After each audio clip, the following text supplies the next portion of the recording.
clinical research. I'd like to speak with you today about why research matters, but also spend a little bit of time focusing on the different types of study design. So we call that the hierarchy of evidence. I also should let you know that I think in my role right now as an editor-in-chief of Journal of Bone and Joint Surgery, a lot of the things I'm going to talk about are available to you. So if you take a moment here and you take a screenshot and you take this QR code, this will take you to a whole bunch of resources for those of you who are thinking about possibly submitting a paper or a contribution to the Journal of Bone and Joint Surgery. I also will tell you that the Journal of Bone and Joint Surgery has a family of journals beyond its primary flagship. We have an open access journal, a reviews journal. We have a journal for orthopedic physician assistants for case reports and case connecting as well. So there's lots of ways in which you can engage with us. But let's get back to why we're here. When you're thinking about research, and when you're thinking about research on a global level, some of the greats, one of the forefathers of evidence-based medicine in Canada, Professor David Sackett once wrote, "It's an overwhelming desire to address serious problems. That's why we do research." And, when we talk about creating research, 1 in 10 of us will think about it. 1 in 100 of us will actually take that first step. And ultimately, what we want to look for and what you want to think about is, how do I keep doing it? How do I take the insights that I'm learning from this course and apply it every single day? But here's the problem. The problem is that the critical issues that we are likely to face are the ones that we have no idea are coming. And I think that is why research and being resilient in research is so important. Understanding that there are a variety of different research designs you can use make it much more flexible when you have a critical issue that you may not have faced. We've all gone through in 2020 COVID in a new virus that we hadn't seen before. And you could see that how resilient, how flexible, how rapid we had to change the way we did things. The truth is, nobody knows what the world will be like in the next 25 years, except that it will be very different from today. So how do we prepare ourselves? Well, we prepare ourselves by knowledge and also by action. The challenge we have, though, is that most published research findings are at least purported as being false. And there's a really important paper that came out over 20 years ago by Professor John Ioannidis that said, small studies, hot topics, and conflicts of interest are a big part of why many research findings are often erroneous or wrong or false. The other challenge we face, and this is why it's so important for each of and every one of you who are participating in this course to get engaged in research, is when we look at publications and innovation across all of these areas, life sciences, physical sciences, social sciences, and technology, papers are becoming less disruptive, meaning we're not having the same impact we used to have over time. With AI looming and rapidly increasing and changing the way we think about research, the future belongs to those of us who learn more skills and combine them in creative ways. And remember, creativity has two requisites. When you're thinking about research, ask yourself, is the question I have novel, and will it lead to a useful end product, idea, or solution to an unsolved surgical problem? So that is the key. This is a paper we've just recently published in Creativity Research Journal. And remember, when you're thinking about moving a program forward, think about, is this a new, interesting idea? And could this idea be actually useful if we appropriately test it? Now, that doesn't mean everything has to be novel and new. There may be many times in which you'll be looking at something and saying, well, I want to reproduce what I've seen already done.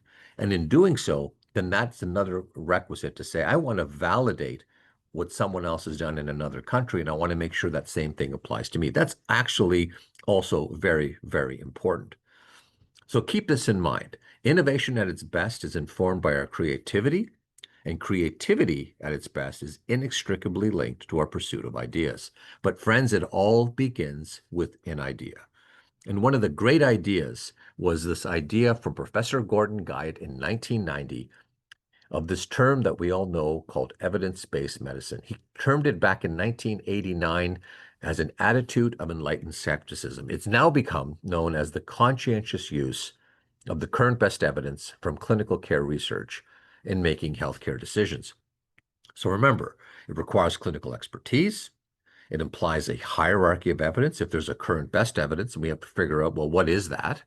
And ultimately, we have to include patients' values and preferences in the decisions that we make. This is EBM. But EBM to me basically is in a host of a global world with questions and all kinds of things happening that's just noisy. How can we get to signal, right? How do we get to signal? And if we get to signal, how do we use that signal to make better decisions? When you ask career scientists, when you ask career surgeons about what's more important, they'll say, well, early on, you must develop the skills. But ultimately, if you want to have a lasting impact, you have to ultimately make good decisions. Because we already know that poor decisions that are perfectly executed result in a poor outcome. You can take a femoral neck fracture, fix it, feel you have an excellent radiological result, and the x-ray fails. So that was a poor decision, right? Even if it was well executed, it was a poor decision. Maybe it was the wrong implant. In fact, maybe a arthroplasty of some sort would have been a better outcome. And also, when we talk about evidence and eminence, ultimately, we absolutely need to be thinking about using data-driven science. So when we get to the research question and we're talking about the idea, you can ask yourself, well, what are some of the criteria for a good research question? Well, one, it should be feasible. It should be interesting. We already heard the word novel. It should be ethical, and ultimately it should be relevant. So these are the principles you're thinking about once you have a question. But how do you formulate that question? Well, for a clinical research question, if we're talking about let's say in this case, a clinical trial, you would want to identify the patient, the intervention, a comparison group, an outcome, the type of question we might be asking, and also the type of study that we might want to ultimately find in this particular case if we're doing a search, but the type of study we may be designing. This is called PICO. The PICO is very clear, patient intervention, comparison, outcome. It's very important to be thinking along that way, but this is where the crux of why I wanted to talk to you about this afternoon as well. So it is the following, which is there's a hierarchy of evidence. Remember, evidence-based medicine talks about the current best evidence. And in short, we can conceptualize evidence to having a series of levels from level 1 all the way through to level 5. And you'll see in this blue bubble an area that we call a meta-analysis. So what is a meta-analysis? Well, meta-analysis is the combination of the results of 2 or more studies statistically. There's a paper that we published many, many years ago in the Journal of Bone and Joint Surgery, which was a user's guide of how to use what we call a systematic literature review. And it asks some very simple questions, which is first, you have to determine are the results valid? And once you think the study is valid, well, what are the results? So again, it goes back to, is there a sensible question? Did we identify all the studies? So did the authors conduct a very detailed and exhaustive search for the literature? And ultimately, when you're doing a review, what's the key thing that's going to affect quality? The quality of the studies you put in and pool is going to be equal to the quality of the overall review. So you want to have studies of high methodological quality. And you also want to make sure that these studies, and then the way you identified the studies, the way you search for the studies was reproducible. Those are the fundamental principles. But let's take a step back. When we talk about reviews, we can have different types of reviews. There's a narrative review, a systematic review, and something we call a meta-analysis. So narrative reviews are like a textbook, right? They're broad questions. They don't really have a search strategy, but think of the last textbook chapter you've read. That would be very consistent for the most part with a narrative review. A systematic review says, no, we're going to ask a very specific healthcare question. We're going to conduct a comprehensive search strategy across multiple databases to find everything we can. But the difference is we will not pool the data. A meta-analysis says we do everything we just did in a systematic review, but this time we actually mathematically combine the results of the study. And that's it. That's the difference. I will just make a note. You're probably hearing terms called network meta-analysis. I won't spend a lot of time on it, but most meta-analyses compare direct evidence. So you see the top figure here, A versus B trials, and they compare many trials on the same question, and they do that comparison. And network meta-analysis says we will look at trials in which they have the same control or the same comparator. So let's say you have a plate versus non-operative care and an intramedullary nail versus non-operative care as your C, as your comparator.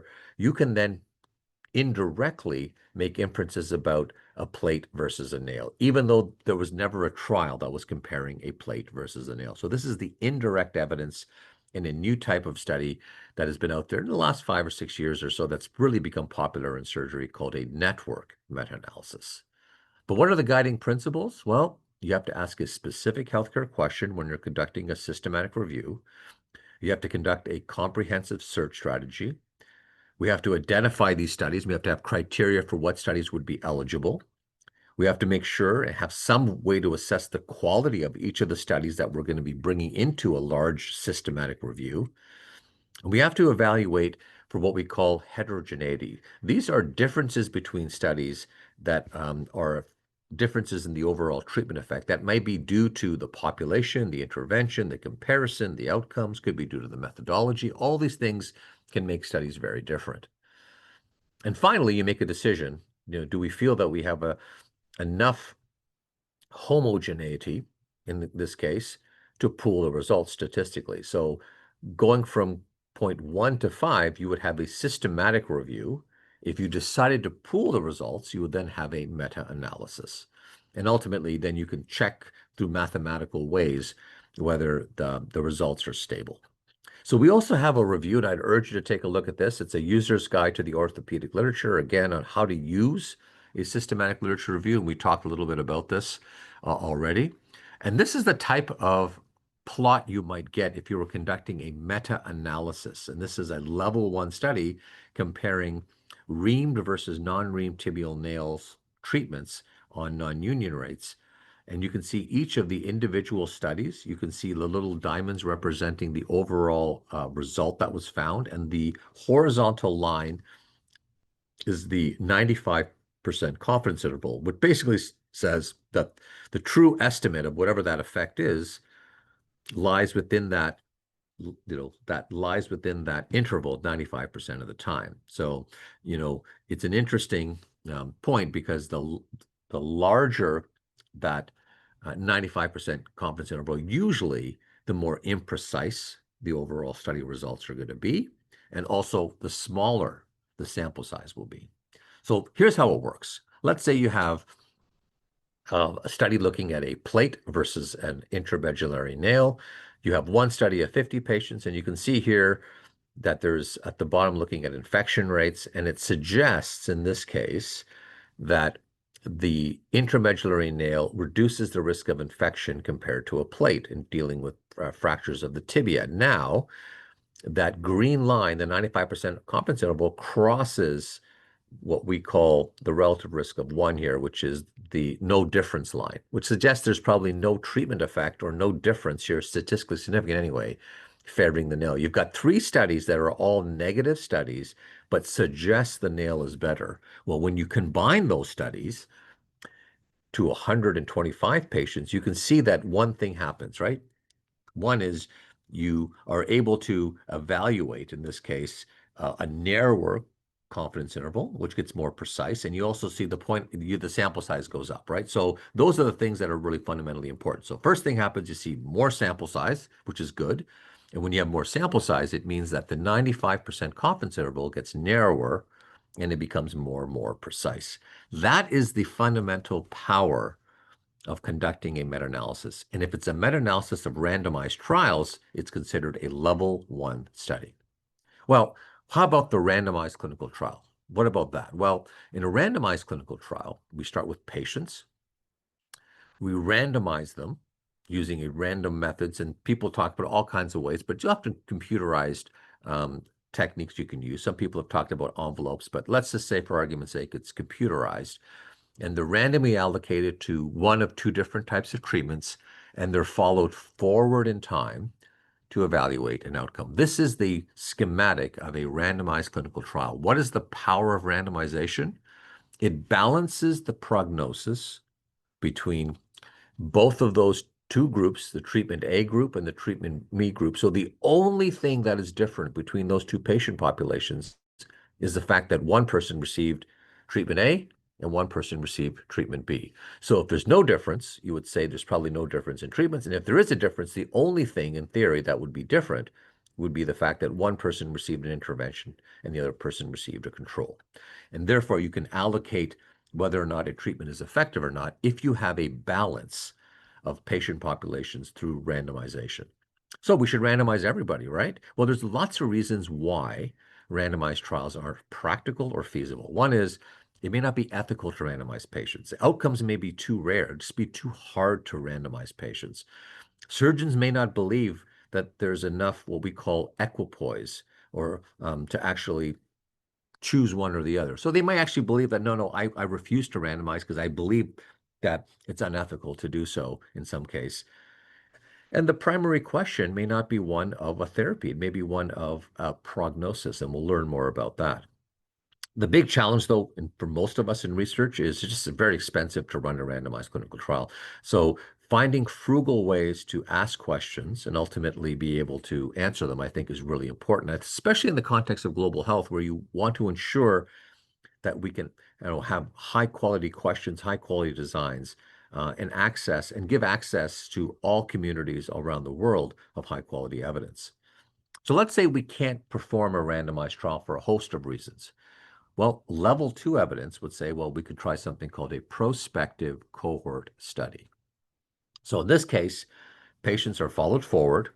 They're allocated into two groups, and they're followed forward in time as well. So what's different? I mean, the only thing different is that the way in which they are allocated into two groups is not by randomization. So it's not by some random coin toss or some other method. It is something much more deliberate. So who can put patients into two groups? One, the treating physicians or treating surgeons can allocate patients to group A or B, or patients themselves can allocate and say, I prefer this treatment over that treatment, and I would like to have one or the other. So there's two groups and two ways in which you can be allocated. And because it is non-random, there's a potential imbalance between the groups, and therefore you sometimes have to have matching and statistical techniques to make these groups look similar. And that is also a reason why it drops from a level 1 study, which is low bias, to a level 2 study, which has a little more bias introduced.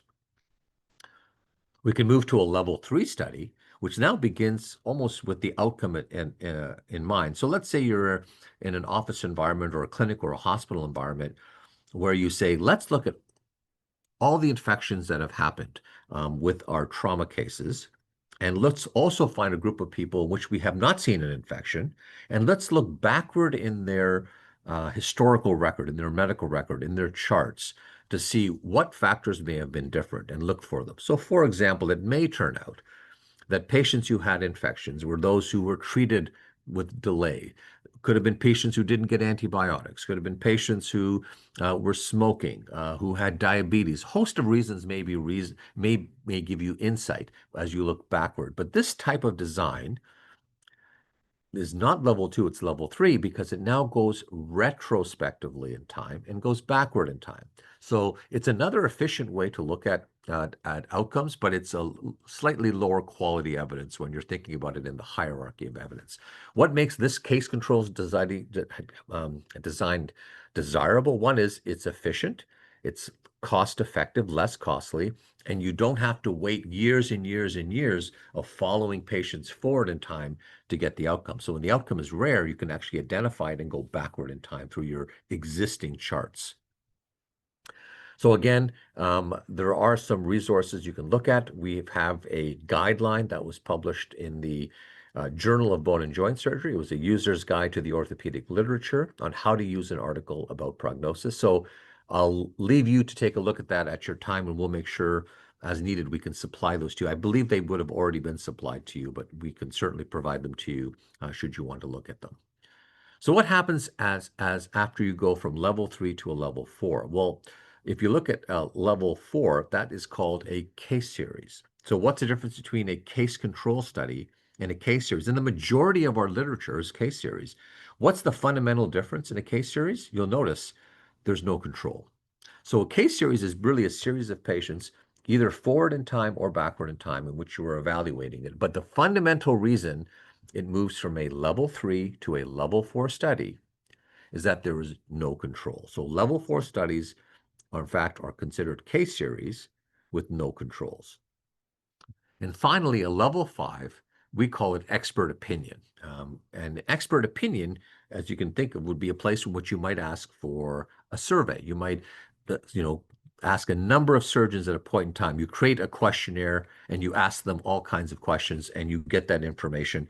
And in doing so, that allows you to get insights from a series of experts on a particular topic. So an example of a level 5 evidence would be a survey, as well as something that would be non-clinical. So a basic science study, a biomechanical study would be considered level 5 because it's hypothesis generating data and it's fundamental science.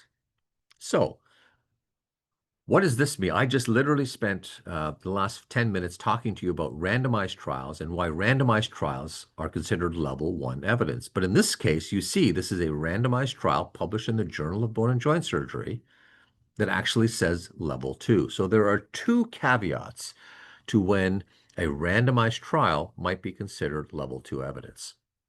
One is if the randomized trial overall has poor quality, it will get downgraded to one level. So it'll go from a level 1 to a level 2. If a randomized trial also has less than 80% follow-up, it will be downgraded to a level 1. From a level 1 to a level 2. And why do you say that? Say, why is 80% not good? Well, 80% or more is arbitrarily been felt to feel that whatever result you get is probably going to be reasonably accurate. But if you lose too many patients, the problem is we just don't have enough data to know what happened to the ones that left. Did they leave because they had good outcomes? Or did they leave because they had bad outcomes? So it can completely change your results if, in fact, there is a bias in why patients did not come back for follow-up. So getting your patients with full follow-up is really, really important. So let's summarize. And I'll finish here by again saying that as you think about this and as you think about designing a study, ask yourself, is the question I have something that's going to be reproducing another area that I've seen a paper published in another country? Totally reasonable. Then you'll be using the similar design because you'll be looking to validate it, or you could be looking to improve the design. But if you're looking for something totally new, then ask yourself, do I have a question and an idea that's novel?